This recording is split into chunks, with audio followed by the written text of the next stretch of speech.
어버이 주일이 되면 우리는 이 말씀을 떠올리곤 합니다. 하나님께 받은 명령이 있음을 떠올리죠. 어떤 명령이죠? 내 부모를 공경하라. 하나님이 주신 10계명 가운데 내 부모를 공경하라 라는 말씀을 우리는 매년 이 어버이 주일마다 떠올리곤 합니다. 제가 사진을 하나 보여드릴게요. 10계명에 대해서 조금 이야기를 하려고 해요. 10계명 중에 분명히 내 부모를 공경하라 라는 항목이 제5계명으로 들어가 있어요. 하나님이 10계명은 우리에게 주신 언약이에요. 약속인데 이것을 너희가 지켜야 한다. 그러면 내가 너를 책임지겠다라고 하신 약속이에요. 자, 그런데 이 내 부모를 공경하라라는 이야기가 부모님에 관한 계명, 조금 더 크게 보자면 가정에 관한 하나님의 약속이 이 10계명 중에서 굉장히 중요한 위치에 자리 잡고 있습니다. 그것을 어떻게 할 수 있냐면 하나님께서 주신 이 10계명은 두 가지 주제로 나눌 수 있어요. 자, 왼쪽에 써져 있는 하나님 사랑 그리고 이웃 사랑. 이것은 제가 해석한 것이 아니라 예수님께서 누가복음에 이렇게 말씀하십니다. 너의 마음을 다하고 목숨을 다하고 힘을 다하며 주 너의 하나님을 첫 번째로 사랑하고 그 다음은 너의 이웃을 사랑하라. 이것이 너희의 계명이야 라고 하셨어요. 그런데 하나님께서 우리에게 이웃 사랑을 말씀하실 때 다시 한 번만 10계명 띄워주시겠어요? 네, 감사합니다. 이웃 사랑에 대한 항목들을 5가지를 말씀하세요. 이 중에 부모님 공경이 가장 첫 번째로 들어가 있는 것을 우리는 볼 수 있습니다. 이렇듯이 하나님께서는 이 가정 또한 부모에 대한 공경, 가정을 소중히 생각함, 이 부분을 굉장히 중요하게 다루고 계시다는 것이죠. 그리고 오늘 본문 말씀도 자세히 보면은 하나님께서는 굉장히 단호하고 강력한 어투로 이렇게 말씀하세요. 자녀들아, 주 안에서 너희 부모에게 순종하라. 그런데 이것이 좋은 일화가 아니라 이렇게 하면 좋아, 이렇게 하면 괜찮아가 아니라 이것이 옳으니라. 오늘 보면 6장 1절에 이렇게 말씀하시죠. 이것이 옳다라고 말씀하세요. 이 옳고 그름에 대한 영역에 이걸 집어넣으십니다. 우리는 이것을 통해서 하나님께서 그리스도인들, 성도들에게 부모님에 대한 순종과 공경을 굉장히 중요한 명령으로 삼으셨고, 또한 가정을 생각하는 마음이, 가정을 보살피고 아끼고 사랑하는 마음이 성도들에게 굉장히 중요한 부분임을 알려주셨다라는 것입니다.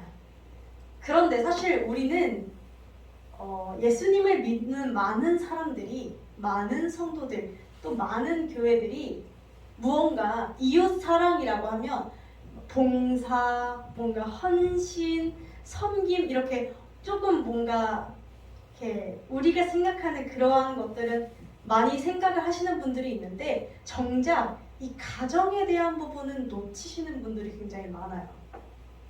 가장 나의 옆에서 가장 나의 허물을 제일 많이 알고, 나의 추한 모습, 내가 슬플 때 기쁠 때 모든 순간을 함께하는 대상이다 보니 굉장히 우리로서는 작게 여겨지고 굉장히 미미하게 여겨집니다. 또한 더군다나 현 세대에는 이런 분위기가, 사회적 분위기가 생겼어요. 가정보단 개인주의가 팽배해지고 나의 즐거움, 나의 감정, 나의 가치관에 따라 산다, 나의 신념에 따라 산다 라는 것이 굉장히 중요해지는 시대이다 보니 요즘 그런 얘기 하잖아요. 결혼해야 돼 라고 얘기하면, 이런 얘기 어디 가서 하면은 이런 소리 들어요. 꼰대라고. 내 인생 내가 알아서 하겠다고 그런 얘기 들어요. 근데 물론 실제로 그렇게 약간 꼰대성을 보이면서 이야기하는 몇몇 분들을 풍자하기 위한 이야기일 수도 있을 것 같아요. 그러나 요즘 세대는 굉장히 지나치게 이 가정과 공동체에 대한 부분을 작게 여긴다는 거예요.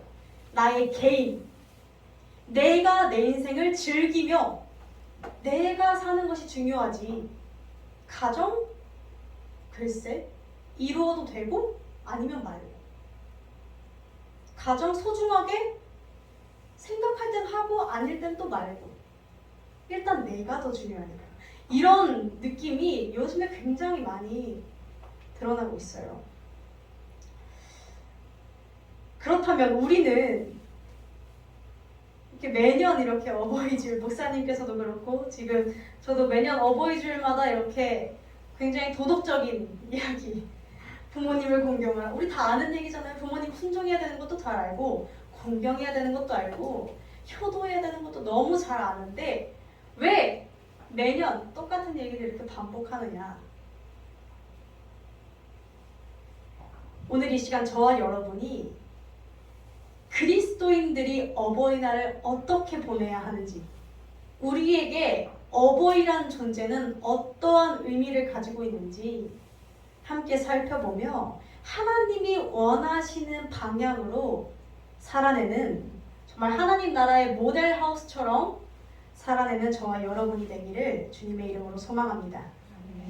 하나님께서 가정을 굉장히 소중하고 귀하게 여기시는 이유는 뭘까요? 물론 기독교가 처음 한국에 들어올 때는 굉장히 불효막심한 종교로 사람들한테 인식이 됐었어요. 왜일까요? 제사. 맞아요. 제사를 안 드려요, 기독교는. 그래서 얼마나 저런 싸가지 없는, 부모님도 모르고 조상도 모르고 하는 그런 종교로 한동안 인식이 됐었어요. 근데 다행히 시대가 변함에 따라서 제사에 대한 중요도가 조금씩 사라지고 있는 추세죠. 그래서 그런지 요새 그런 걸 안 듣더라고요, 우리가. 근데 사실 이 제사에 대한 부분은 우리가 5계명보단 1계명이 더 중요하겠죠. 그쵸? 앞에 있는 게 가장 중요해요. 그런데 나 외에 다른 신들을 내게 두지 말라라는 하나님만을 섬겨야 한다라는 것을 기본 전제로 두기 때문에 제사는, 우리 기독교인들은 이렇게 생각하는 거예요. 살아 계실 때 잘하자. 부모님이 내 옆에 계실 때 잘하고, 왜냐면 돌아가신 후에는 천국에 계실 테니까요, 우리 부모님들. 그쵸?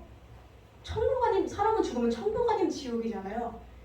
이미 이 땅에 없는 분을 나중에 후회하지 말고 지금 잘하자라는 인식을 우리는 가지고 있어요. 하나님께서는 절대 부모를 거역하고 부모를 이렇게 하고 이런 것들을 원하지 않으세요. 하나님은 오히려 가정, 부모, 자녀, 부부관계 이런 것들을 굉장히 소중하게 여기세요. 근데 이렇게까지 소중하게 여기시는 이유가 있어요. 뭐냐면 첫 번째로 가정은 사람이 아닌 하나님께서 만드신 것이기 때문이에요. 이것을 우리가 어떻게 알 수 있냐면 창세기 1장 18절에 이렇게 말씀하고 있어요. 창세기 1장에 이런 내용이 등장합니다. 하나님께서 세상을 만드셨어요. 세상을 만드시고 처음에 아담을 만드십니다. 아담을 만드시고 나서 이렇게 말씀하세요. 이게 18절인가요? 잠시만요. 제가 읽을게요. 제가 잘못 알려드렸나 봐요. 하나님께서 이르시되 사람이 혼자 사는 것이 좋지 내가 보기에 좋지 아니하니 내가 그를 위하여 돕는 배필을 만들이라 라고 하셨어요. 그래서 하와를 만드시고 이렇게 마지막에 24절에 등장합니다. 이러므로 남자가 부모를 떠나 그의 아내와 합하여 둘이 한 몸을 이룰지로다. 우리가 이것을 통해 무엇을 알 수 있냐면요. 하나님은 이 세상을 창조하실 때 사람 한 명 한 명도 창조하셨지만 가정으로 시작하셨다라는 거예요. 이 세상을 한 가정에서 출발시키셨어요. 그 가정이 또 다른 가정을 이루고 또 다른 가정을 이루면서 이렇게 하나님의 나라를 확장시켜 나가신 거예요. 하나님께서는 그래서 이 결혼, 부부, 부모와 자녀 이 같은 관계들을, 가정의 공동체들을 사람이 만든 것이 아니라 하나님이 내셨다라는 것을 우리는 알아야 합니다. 사람이 세운 법칙이 아니라, 사람이 정한 제도가 아니라 하나님께서 움직이시는 제도라는 것이죠. 두 번째로는 오늘 제목입니다. 가정은 하나님 나라의 모델하우스입니다. 모델하우스는 우리가 실제로 지어진 집은 아니지만 모형으로 실제와 같이 내부를 똑같이 만듭니다. 그렇죠? 그래서 미리 간접적으로 경험하게끔 해줍니다. 가정은 이런 역할을 해요. 우리는 아직 천국에 대해서 직접 경험하지 못했습니다. 우리는 아직 천국에 가려면 많이 남았어요. 그렇죠? 많이 남으셨어요. 많이 남으셨을 거예요. 그런데 하나님께서 우리가 이 세상 속에 천국을 느낄 수 있게끔 하나님과 나와의 관계가 어떻게 이루어져야 하는지를 세상을 통해 느낄 수 있게끔 만들어 놓으셨어요. 그게 바로 가정입니다. 하나님께서는 우리가 이걸 어떻게 할 수 있냐면 성경 곳곳에서 하나님과 나와의 관계를 이렇게 말씀하세요. 아버지와 아들의 관계. 그래서 고린도후서 6장 18절에 보면 너희에게 나는 아버지가 되고 너희는 내게 자녀가 되리라 라고 하셨어요. 우리가 이걸 통해 뭘 알 수 있어요? 하나님은 나의 영적인 어버이, 영적인 아버지가 되신다는 뜻입니다. 네. 근데 왜 하필 아버지와 자녀일까요? 이건 사실 좀 제 생각에 가미되긴 했는데 사람과의 관계에서 하나님 사랑, 하나님의 그 희생적인 사랑, 무조건적인 사랑을 가장 잘 비슷하게 구현해낼 수 있는 것이 부모님 사랑이기 때문이지 않을까라는 생각을 합니다. 굉장히 많이 닮아 있거든요. 부모님의 그 한없는 사랑과 무조건적인 희생적인 사랑과 말이죠. 이렇듯 하나님께서는 이 가정이라는 것을 통해서 하나님을 느끼게 하시고 하나님이란 이런 분이시구나를 간접적으로 깨닫게 하신다는 거예요. 자, 그런데 우리는 이런 생각도 들 수 있습니다. 우리 가정은 그렇지 않아요. 우리 가정은 나의 아버지는 하나님이 그 선하시다라는 그 하나님, 그 사랑이라는 하나님처럼 그러지 않았어요. 그러면 우리 가정은 뭔가요? 라는 질문을 제가 실제로 받았었어요. 사실 그것 또한 맞아요. 믿지 않는 가정 또는 믿음에도 불구하고 아픔이 있는 가정들이 굉장히 많이 존재합니다. 이것이 하나님께서 가정과 결혼을 원래 하나님의 원리대로, 그러니까 하나님 안에서 이루어가게끔 만드셨는데요. 우리에게 무엇이 들어왔냐면 죄라는 것이 들어왔습니다. 죄라는 것은요, 단순히 살인하고, 거짓말하고, 이렇게 또 뭐가 있을까요? 이렇게 험담하고, 저 맨날 이 세 가지 얘기하는 것 같아요. 그죠? 생각나는 게 이거밖에 없어요. 이런 것들만 죄라고 할 수는 없어요. 왜냐하면 죄는 굉장히 공간적인 영역과 비슷해요. 하나님의 영역을 벗어난 것을 우리는 죄라고 해요. 하나님은 이 세상을 어떻게 만드셨냐면 이 세상이 처음에 혼돈과 공허와 어둠과 흑암에 있던 곳에서 하나님께서는 질서를 세우신 분이셨어요. 그런데 우리에게 죄라는 것이 들어오면서부터 하나님의 이 질서 있고 사랑과 균형 있고 평화로운 이 하나님의 세상이 어그러지기 시작했다라는 거예요. 다시 혼란스럽고 공허하고 허무하고 아픔과 상처가 있는 것으로. 그래서 우리는 온전한 하나님의 나라를 느끼지 못해요. 가정마다 아픔이 있고 상처가 있고 서로가 서로에게 가시를 내세우기도 합니다. 죄의 여파 때문에. 우리가 모든 이들이 다 하나님의 형상대로 지어졌는데 죄라는 것 때문에 어그러진 거예요. 구겨지는 거예요. 예를 들어서 약간 이렇게 동그랗게 둥근 느낌이었는데 구겨지니까 삐쭉 빼쭉 해진 거죠. 이게 나뿐만 아니라 모든 이들이 그렇게 되었다라는 거예요. 그래서 이 삐쭉빼쭉한 부분들이 서로를 찌르고 나도 찌르고 나도 찔리고 이것들이 반복되는 모습으로 되었다라는 것이죠.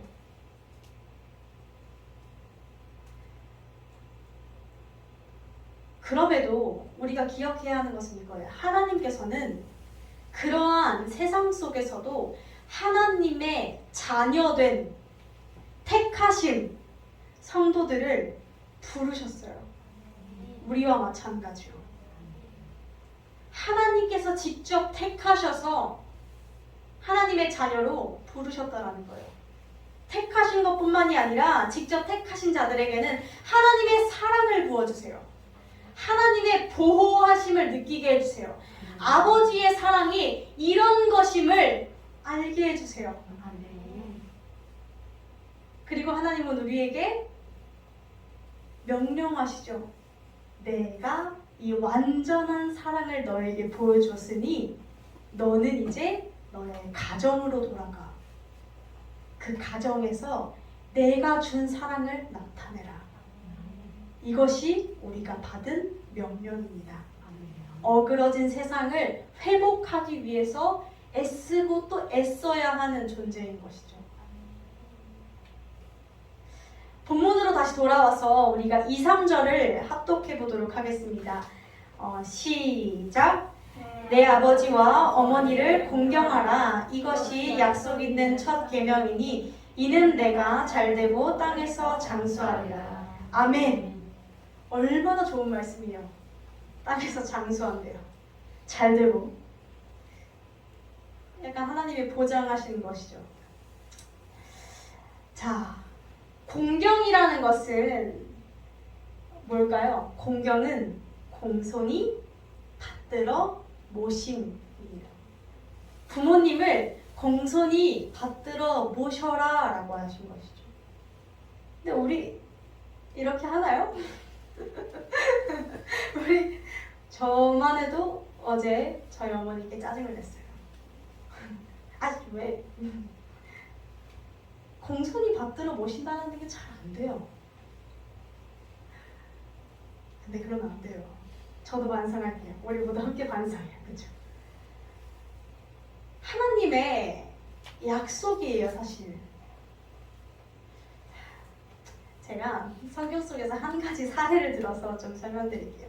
우리가 공손히 받들어 모셔야 할 아버지가 두 분이 계십니다. 누굴까요? 하나님과 나의 진짜 엄마 아버지. 근데 이게 사실 이 균형이 잘 맞아야 돼요. 왜냐면 제 동기 중에 이제 제 신학교 동기 중에 한 친구가 아버지가 예수님을 안 믿으세요.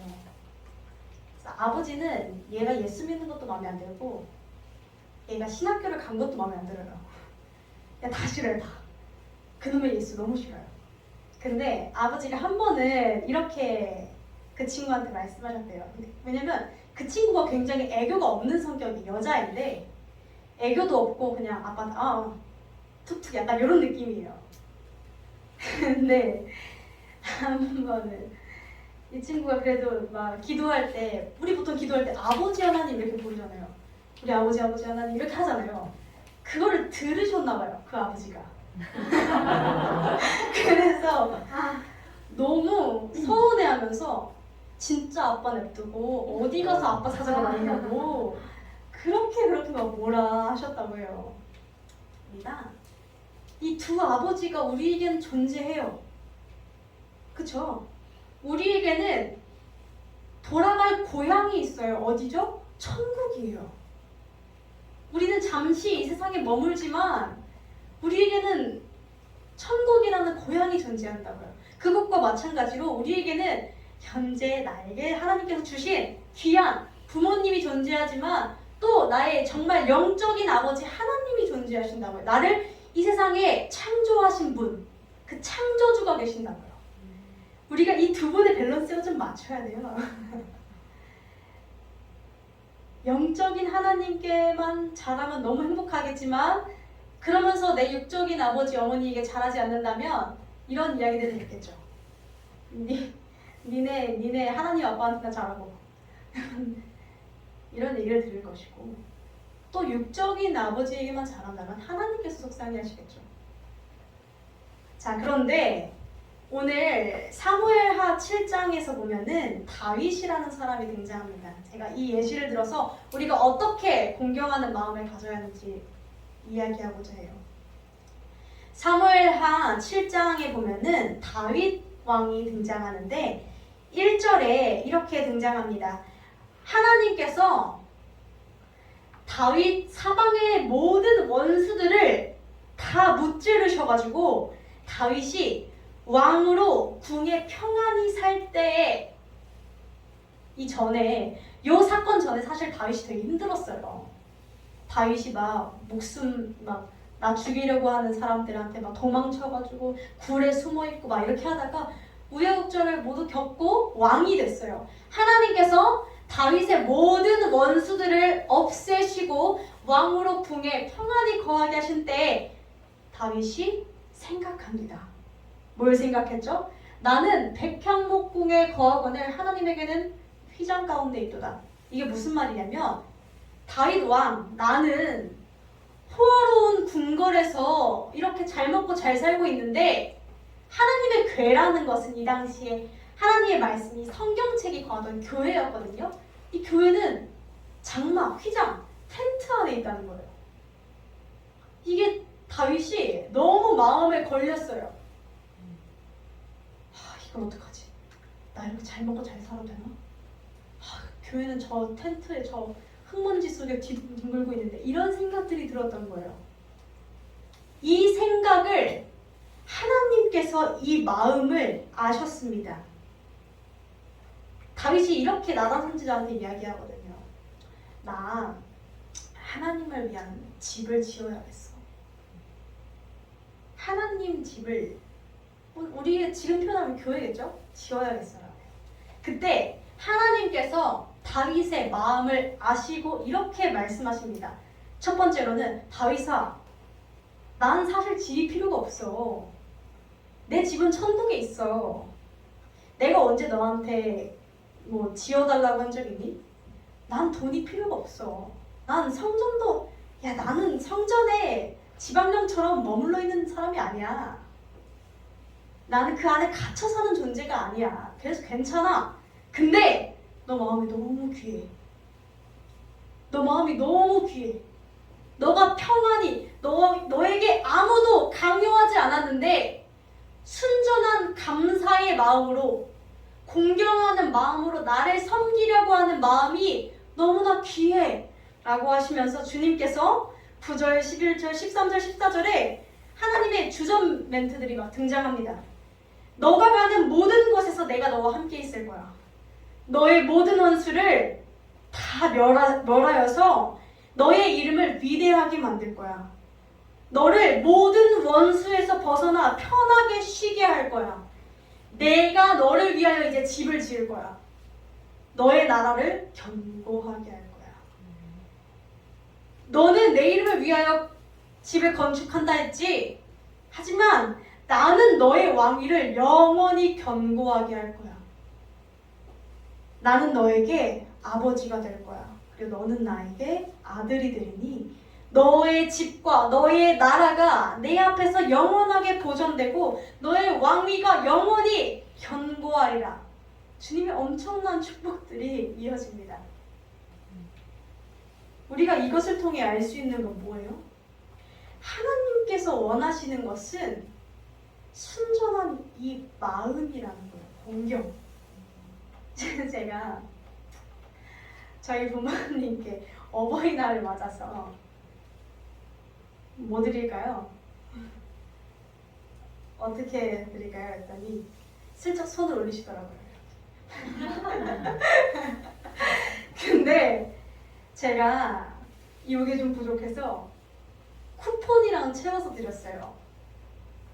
돈이 없으면 몸으로 때워야겠다 라는 생각으로 집안 대청소 쿠폰, 하루 종일 식사당번 쿠폰, 뭐 이렇게 쿠폰을 막 적어서 이렇게 용돈 조금이랑 껴서 이렇게 드렸는데, 제가 받아들여질 때 부모님께서 그 용돈보다 그 쿠폰을 더 좋아하시더라고요. 이렇게 말하면서 내내도 그렇게 할 거예요. 근데 제가 느낀 건 그거예요. 아, 마음이구나. 부모님들은 이 마음만 보이면 너무 예뻐서 어쩔 줄을 몰라 하는구나. 다윗이 좀 불편한데 진짜 나만 이러기 좀 그런데 하나님께도 어떻게 집 하나 해드려야 되는 거 아니야? 이런 생각을 하나님은 너가 어떻게 나를 위해 그런 생각까지 하니? 하면서 축복의 축복을 막 쏟아 부어주셨어요. 이게 부모님의 사랑이라는 것이죠. 창조주가 어떻게 너가 나를 향한 마음이 이렇게 귀하고 예쁘니? 라고 하면서 축복의 축복을 부어주시는 것이죠. 그런데 또 우리가 다윗의 그 다음 기도를 보면 이 다윗이 진짜 목적이 막 내가 하나님 집 지으면 나한테 뭐가 떨어지겠지? 이런 생각을 가지고 한 게 아니었음을 보여줘요. 다윗이 이렇게 기도하거든요. 주님, 내가 감히 내가 뭐길래 나한테 이렇게까지 하십니까? 다윗이 이 말을 통해 알 수 있죠. 아, 이 사람은 뭘 노리고 한 게 아니구나. 그것을 알 수 있어요. 다윗은 하나님 앞에 매 순간 진심이었던 사람이에요. 우린 우리의 육적인 부모님과 영적인 부모님께 매 순간 진심일 필요가 있습니다. 그리고 주님은 이런 질서를 원하세요. 어떤 느낌이냐면 계산적인 그런 거 말고 사랑의 선순환을 원하세요. 굳이 그렇게까지 안 해도 되는데 굳이 하나 더 얹어주고 하나 더 끼얹어주고 사랑과 사랑이 서로 계속 사이클처럼 돌아가는 그런 관계들, 서로가 윈윈하는 관계를 굉장히 기뻐하세요. 뭔가 이렇게 누가 강요해서 그런 것들을 별로 원하지 않으세요. 의무적인 것들. 왜? 하나님은 중심을 보시고 마음을 보시는 분이시기 때문에. 누구도 다윗에게 강요한 것은 없었지만 다윗은 진정으로 감사하는 마음과 공경하는 마음으로 부모님께, 그 부모님 하나님한테 나아갔을 때, 사실 친부모님은 이때 아마 돌아가셨을 거예요, 다윗한테는. 네, 그랬을 때 그 마음과 중심을 보시는 하나님께서 그 더 값진 은혜를 주셨는 줄로 믿습니다. 사랑하는 성도 여러분, 하나님께서 원하시는 질서, 사랑의 선순환은 정말 딱 한마디로 이거예요. 굳이 이렇게까지? 내가 굳이, 물론 부모님한테는 굳이 이렇게까지라는 말이 안 나오겠죠. 사실 뭘 해도 갚을 수는 없으니까요. 그러나 하나님이 원하시는 사랑의 느낌은 굳이 이렇게까지, 내가 손해보지 않는 선이 아니라 굳이 이렇게까지 희생하고 이렇게까지 양보하는 그런 느낌을 굉장히 원하세요. 이건 제 생각이 아니라 성경 속에서 굉장히 많이 드러나는 사례들이에요. 혹시 룻기 아세요? 룻기? 룻기에서 룻과 나오미라는 사람이 나와요. 이 둘이 어떤 관계였게요? 며느리와 시어머니였어요. 친엄마가 아니에요. 며느리와 시어머니예요. 이게 어떤 느낌으로 이야기가 이루어지냐면 나오미가 시어머니고 룻이 그러니까 둘째 며느리예요. 둘째 며느리. 근데 이 나오미가 하나님을 원래 믿던 사람인데 흐지부지하고 이방 땅으로 건너가서 거기에 가정을 이루고 이방신, 우상을 섬기면서 지냈었어요. 그러면서 이제 아들 둘을 낳고 둘째 며느리까지 본 거죠. 그랬는데 하나님이 그 땅에 기근이 들게 하시고 남편이 죽고 두 아들이 죽었습니다. 남겨진 사람 누구예요? 나오미 자신과 며느리 둘. 나오미가 이스라엘로 돌아가야겠다, 하나님께로 돌아가야겠다라는 생각을 해요. 근데 나오미가 생각하기에 룻과 그 첫째 며느리는 오르바거든요. 오르바랑 룻이 너무 젊고 예뻤던 거예요. 근데 룻은 진짜 예뻤대요. 당대 미인이었대요, 룻이. 그랬다 그래요. 네. 이 오르바랑 룻을 시어머니가 약간 내가 얘네들을 데리고 있어봤자 얘네 앞길만 망치지, 돌려보내야겠다, 이렇게 생각을 한 거예요. 원래 이때 당시 풍습에 의하면요 그런 거 없어요. 혹시 그거 아세요? 들어보셨을 수도 있을 것 같은데 남편이 죽으면 남편의 친척과 결혼해야 돼요. 남편의 동생과 결혼하던가 평생 그 가문에 묶여 살아야 돼요, 여자는. 그 당시 풍습이었거든요. 근데 나오미가 불쌍한 거예요, 그렇게 하기. 너네 갈 길 찾아서 가라, 얘기한 거죠. 오르바는 그 전까지 극신이 잘 모셨어요. 그러다가 그래 나도 이제 내 인생 찾아야겠다 하면서 갔어요. 근데 룻이 이렇게 얘기해요. 나한테 어머니를 떠나라고 말씀하지 좀 마세요. 안 떠나요. 나는 어머니께서 가시는 곳에 나도 가고 어머니가 머무르시는 곳에 나도 머물겠습니다. 어머니의 하나님이 나의 하나님이 될 겁니다 라고 이야기해요. 자, 그런데 이렇게 보면 우리가 첫째 며느리가 뭐가 돼요? 진짜 룻이 오르바가 가고 나서 얘기했겠죠? 이거 오르바 옆에 있었으면 약간 비꼬는 것도 아니고 좀 그렇잖아요. 갔으니까 이런 얘기를 했겠죠. 근데 우리가 이렇게 보면 룻이 너무 이렇게 이래서 오르바가 나쁜 사람 같아요. 근데 그런가요? 그렇진 않아요. 오르바가 합리적이었어요. 오히려 우리가 이 셋째 며느리였으면, 나오미의 셋째 며느리였으면 오르바가 너무 좋았을 거예요. 룻은 괜히 윗사람이 그렇게 말해가지고 나도 그렇게 해야 될 것 같잖아요. 룻을 볼 때 이런 생각이 들어요. 굳이 그렇게까지? 그냥 옆에 있을 때 잘 섬기고 있다가 오르바처럼 하면 되지, 굳이 그렇게까지? 라는 생각이 드는데, 정말 아이러니한 것은 하나님께서 이 룻의 행복이 아니지, 이 룻의 희생과 사랑을 너무 귀하게 여기세요.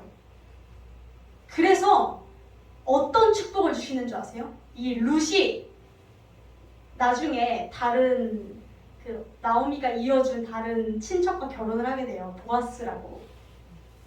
그렇게 해서 낳고 나와서 예수님이 태어났어요. 예수님의 조상이 됐어요. 물론 예수님은 남자가 이렇게 한 거, 그 나중에 얘기 드릴게요. 어쨌든 그 예수님이 계보의 이름을 올리는 사람이 됐어요, 룻이. 그리고 룻의 이야기만을 따로 적은 룻기가 생겼죠. 하나님께서 얼마나 귀하게 여기신지 몰라요. 굳이 이렇게까지 희생하고 사랑한 그 마음을.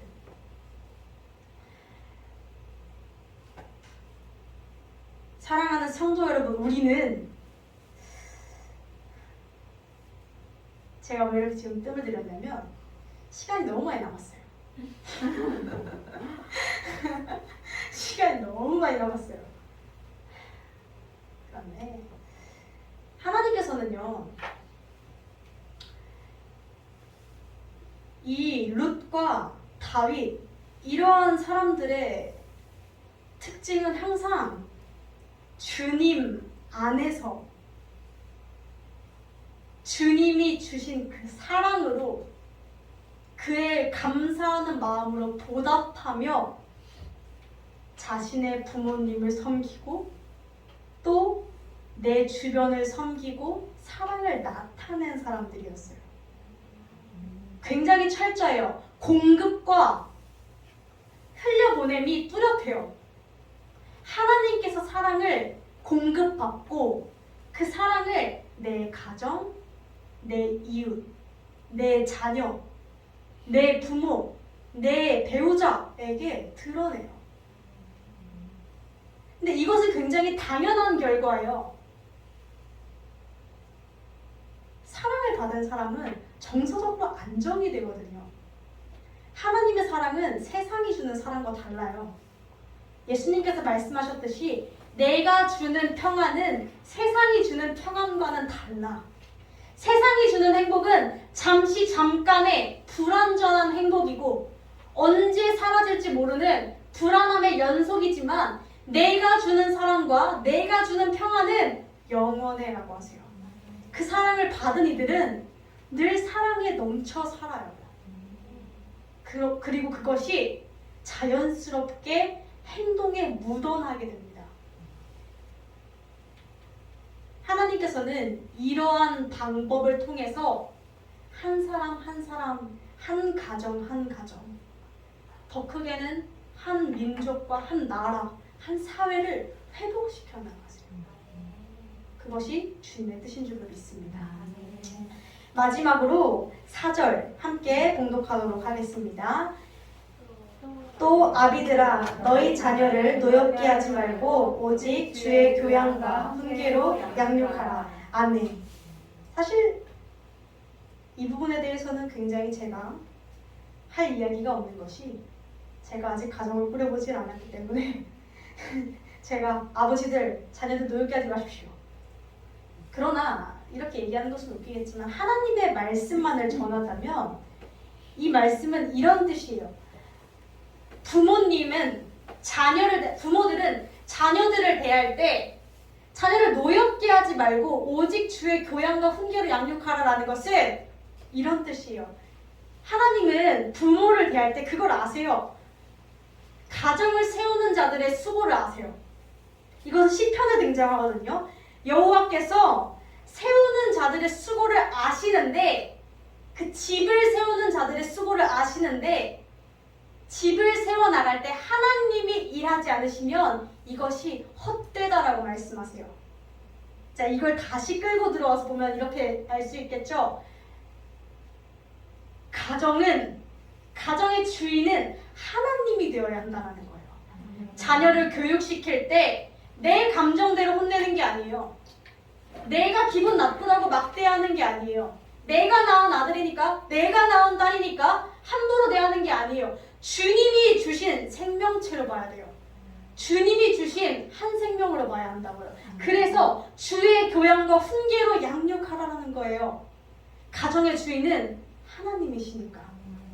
온 가정의 일원들이 하나님을 비롯해서 하나님을 중심에 세워두고 원을 이뤄야 돼요. 그래서 시편 127편의 1절에 이렇게 말씀하세요. 여호와께서 가정을 세워주시지 않으면, 하나님께서 가정 가운데 개입하지 않으시면 아무리 수고와 헌신과 많은 노력이 있을지라도 그것이 헛되며, 왜? 가정을 세우신 분이 하나님이라서. 그래서 자녀뿐만 아니라 부모도, 또 서로의 배우자를 대할 때도, 또 형제들을 대할 때도 나는 주님이라는 우리의 주인을 두고, 나의 주인도 하나님, 너의 주인도 하나님이기 때문에, 다시 말해 나도 하나님의 자녀, 너도 하나님의 귀한 자녀이기 때문에 서로 존중하는 마음이 필요하다는 것입니다. 내 감정대로 함부로 대하는 것은 주님의 교양과 훈계에 어긋난다는 것이죠.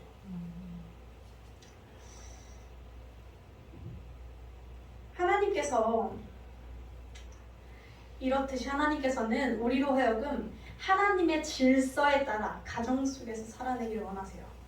그리고 이런 가정들을 꾸려 나가면서 동시에 하나님과 나와의 관계도 깨달아 나가기를 원하세요. 모델하우스니까요. 찬양 가사 중에 제가 좋아하는 찬양이 있어요. 우리의 삶을 통해 라는 찬양이 있어요. 그 찬양 속에 2절에 이렇게 등장해요.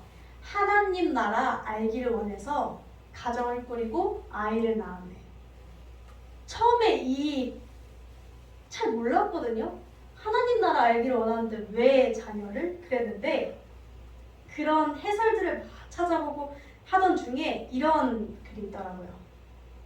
내가 정말 자녀를 길러보고 내가 정말 자녀를 양육하다 보니 하나님의 마음이 이런 마음이었겠구나 라는 마음이 들었대요. 그리고 동시에 나는 하나님께 이런 마음으로 나아가야 하는구나를 알았대요. 우리가 가정 속에서 이렇게 하나님을 발견하게 되기를 원합니다. 아멘. 우리의 부모님을 공경하는 삶으로 살기를 원하고 또 하나님이 세워주신 그 가정을 귀하게 섬기기를 원합니다. 어쩌면 가장 가깝고 편한 내 엄마, 내 아빠, 내 언니 동생, 내 딸, 아들이라서 더 어려울지도 모르겠어요. 가장 어려울 것 같아요. 이웃 사람, 사실 저 도둑질 하지 않는 건 어렵지 않잖아요. 살인하지 않는 것도 어려운 일은 아니잖아요. 그쵸? 그래야 돼요. 그래서 대답을 안 하시고 무서웠어요. 혹시 막 이렇게. 다행이네요. 근데 가장 어려워요. 가장 어려운데 그럼에도 우리는 계속적으로 이런 것들을 회복해 나가려고 애쓰기를 원합니다. 그래서 저와 여러분이 하나님 나라의 모델하우스처럼 가정을 살아내는 저와 여러분 되기를 주님의 이름으로 소망합니다. 기도하시겠습니다. 사랑이 많으신 하나님 감사합니다. 어버이 주일을 맞아 그리스도인들이 영적 어버이이신 당신과 또한 나의 육적 어버이를 어떻게 대하며 어떤 공경하는 마음으로 나아가야 하는지를 이 시간 말씀을 통해 배우고 깨달았습니다. 주님, 우리가 하나님의 그 사랑, 우리의 어버이 되신 하나님의 사랑을 받아 그 사랑을 이웃 사랑으로 나눌 때 가장 나의 곁에 있는 가정, 부모님, 자녀, 내 배우자, 형제, 자매들에게 충실할 수 있도록 우리에게 능력과 힘을 부어 주시옵소서. 예수님의 이름으로 기도드렸습니다. 아멘.